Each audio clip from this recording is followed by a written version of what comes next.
Hi, welcome to another Ableton Live 9 tutorial. This is tutorial number 4, Follow Actions. So, before we get started on follow actions, whoops, my little thingamajig is running here. This is the global quantization control here. And I often have it set on something like 2 bars. I think default is 1. And that is the sort of division where Ableton keeps things in sync. Is it going to keep it synced to just 1 bar, or is it going to keep it synced to 8 bars? And that's sort of like if you have a piece that's running here, it won't interrupt it until it hits the global quantization mark of 1 bar. So everything starts over at the beginning of 1 bar. In this case, everything that's shorter than 2 bars starts over every 2 bars. And anything that's longer than 2 bars has to wait for the next 2 bars to start over. Let's say it's 3 bars, it plays its 3 bars, and then it waits 1 bar and it starts over on the next 2 bar increment. Anyway, this comes into play with follow actions. And, well, what are follow actions? Normally, when you're playing in session view, you are triggering things, and, well, we'll see this whole 2 bar thing going on here. And you're playing this, and I'll turn it up a little bit there. And it's playing, and it'll keep doing that. And if I trigger this, you see it blink a few times, and then it starts as soon as the next 2 bars start. And if I do this, it's kind of the same. It blinks until it hits a 2 bar divider, and then it starts playing. And if I try to stop it, same thing. It waits until a 2 bar mark, and then it stops, which is why nothing ever happens instantly. Whoops. But it waits for that 2 bar mark to stop in this case.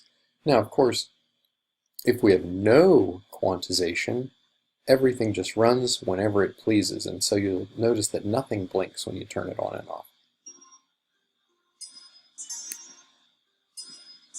As you can see, it's instantaneous, so everything just jumps right in there. Right? And stops quickly, like that. On the other hand, if you have it all the way up at, well, let's say 4 bars, so we don't have to sit around too long. You can go like this, and this one's going to have to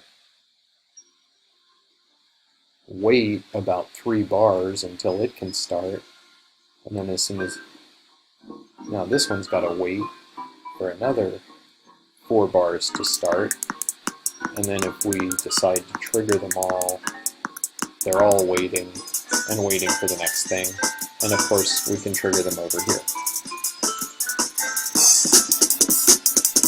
So when we're playing in session view, and I mean it that way,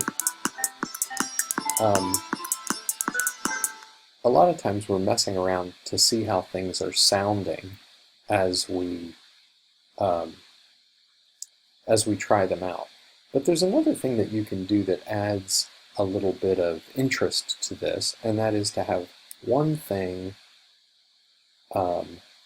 trigger another thing. So let's look at this one over here, which is called, for some strange reason, Format 0. I'm going to double click it to get the clip editor down here. And so let's take a look over here. If you can't see this launch window right here, then probably what you need to do is go down in this corner and click this little L. It would be black in your window, and if I click it off, you notice that it shrinks that window, and if I click it back on, the launch window comes back. So that's typical of Ableton control. So now we can see the launch window.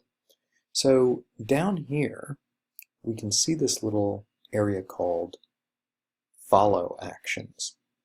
And what this does is it gives you the opportunity to try two different actions out. But we're just going to focus on these three right here, which is how many bars into the clip that it's going to initiate an action, what the action is going to be, and then, I'm sorry, we're not really going to pay attention to this one, but what the likelihood is that it's going to be this action rather than this action. But we don't need to deal with two actions. One action's enough for now. So for this clip, let's let it go into the clip just 2 bars, and after that we're going to pick an action and say, we can pick any of these actions, no action, stop, play again, etc. And we're going to say, just play the next one. And that'll be good enough for us. And so now if we come back up here and we hit play, we'll see almost as soon as it starts, the next one's on deck and ready to play in 2 bars. And whoops, I have my volume down, but I'll hit stop and do it again. So as soon as we hit this one, then it's already thinking, hey, I've got 2 bars, and then I'm going to trigger this one. Now this one is just going to play and play and play around in its loop because it doesn't know what it's doing. So I'm just going to stop it eventually, and let's highlight this one and go do the same thing. We'll come down here to the follow actions and say, after 2 bars, you are going to just, I like other because it just picks something random, anything other than itself, and it'll play that, and we may as well do the last one. Let's just do the same thing. After, well, we'll make it a little different. We'll just cut it down to 1 bar, and after that, it'll play anything other than itself. Okay. So let's see how that all works out now. You go and hit the first one, and I'll turn the volume up again.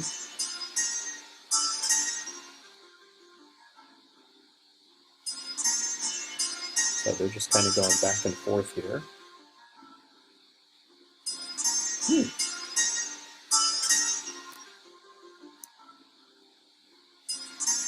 Oh, there it goes. Finally, it's playing the last one. It's so random you can never tell whether it's what it's going to do. So that's interesting. So now I'm going to just stop that. So now you can see that you could sort of set up something, and it has a nice, like it mixes it up a little bit, and you can't quite tell what's going to happen. So that's quite cool. I like that.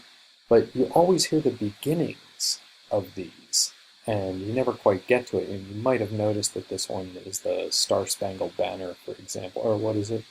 Yeah, it's the Star-Spangled Banner, and then this is something else, and this is some piece of Baroque music or something. Well, there's a mode where instead of always stopping and going back, it just picks up right where it left off. So let's learn some shortcuts here too. Let's highlight all 3 and tell them to work in legato mode, and now they'll just go whatever they were told to do, 2, 2, or 1 bar, and then they'll pass it off to another one, but when they come back they'll pick up where they left off, which is kind of funny because you'll sort of start recognizing the songs then. So let's go ahead and start this and listen to what it does.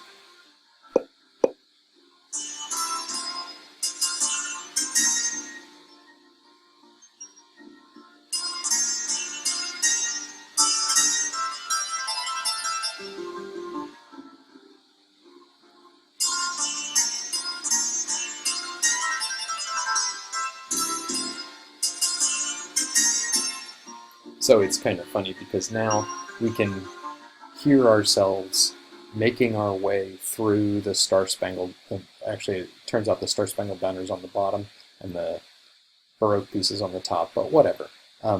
We're actually now making our way through the songs. So it gives the flavor of those songs, but it actually changes it. So that's a good way to introduce some level of variety to the music.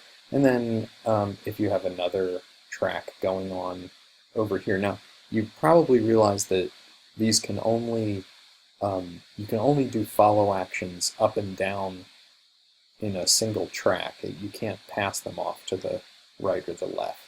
So in this track, we'll just be quick with this one, and we'll just select all of them.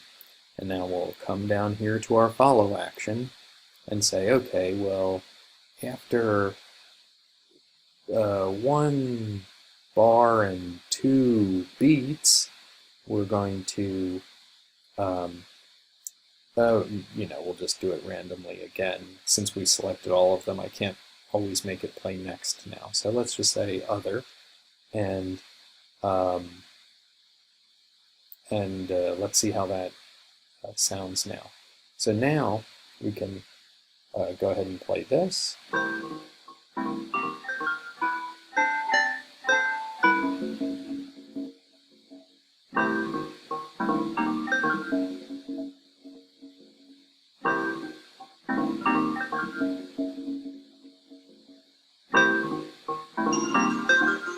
So now you can see these are going in a very randomized order, though they're kept on the synchronized. We don't know what's going to play with what.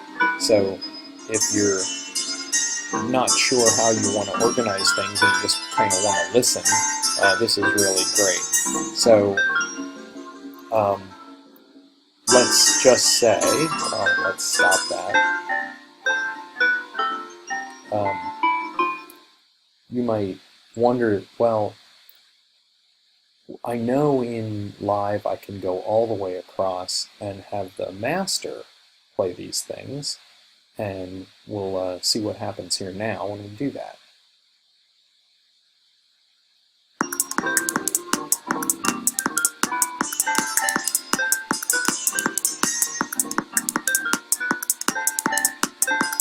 So even though I've switched number 1, scene on, this one is the only one that stays here because it doesn't have follow action. But these are jumping all over the place and doing whatever they wanted. So if I just want to control this and then kind of have it always start on a certain starting point, watch what happens when we do 2. All the middle ones will start, but then they drift off over here, but this will stay on. So this is kind of controlling our beat and gives us a starting point. And the same thing with 3.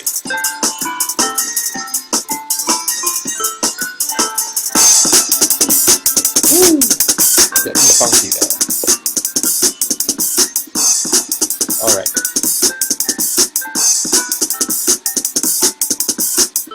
So that's a lot of possibilities there, but there is finally one last thing that we can do here, and that is you can take, in live, you can take each track, and like so many other things, you can combine them together. So if I select this track and shift-click this track, I can then control-click on them and say, let's group these tracks.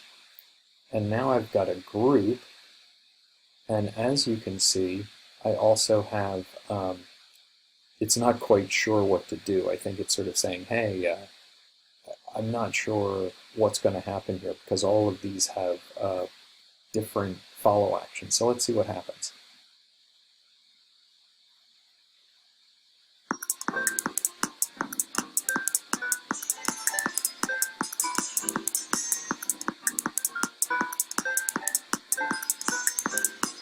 So these are kind of just reacting to where these are going. Let's stop this for a minute.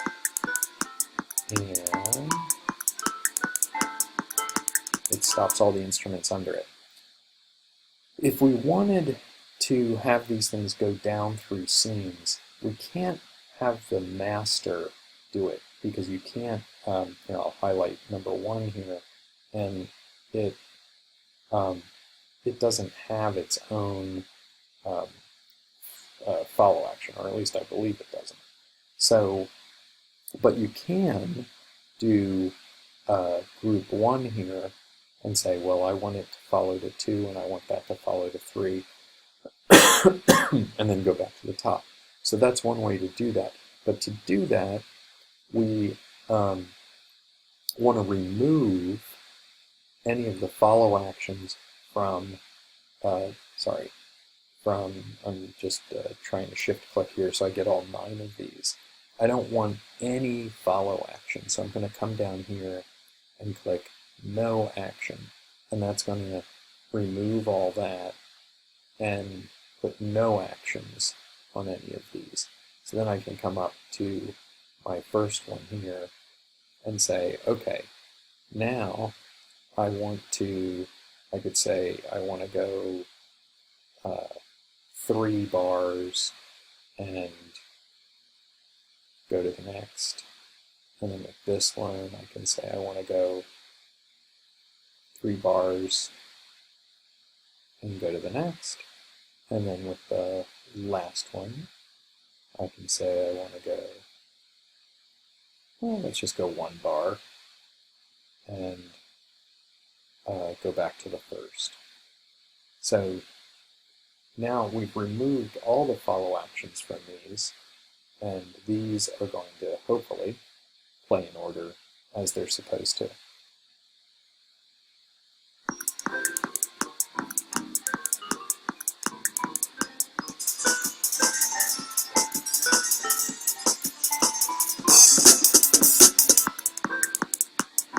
And we see them all doing that very nicely.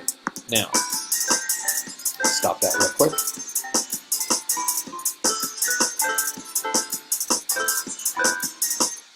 One thing to consider, though, is that if you do want these to jump all around within that framework, you can actually do that. And you can turn the affect that by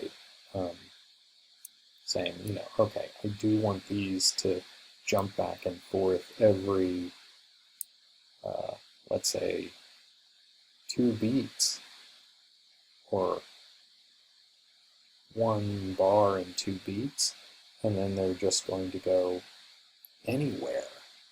So, and I'm going to turn this down to half a bar so that they don't run into trouble. And let's see what happens here now.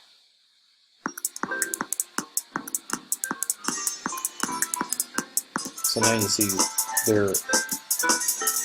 these are kind of jumping out of sync with the other ones because they're changing faster. So it introduces an element of randomness to that.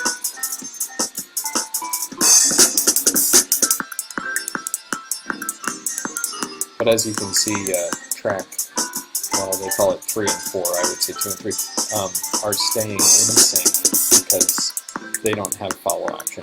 But number 1 keeps jumping out after a bar and 2 beats. So that's a whole bunch of exciting things that you can do with follow action, and I hope that kind of gets you started to sort of making some pretty cool instrument groups, instrument racks, if you will. And that's really it for today. So I will see you in the next tutorial.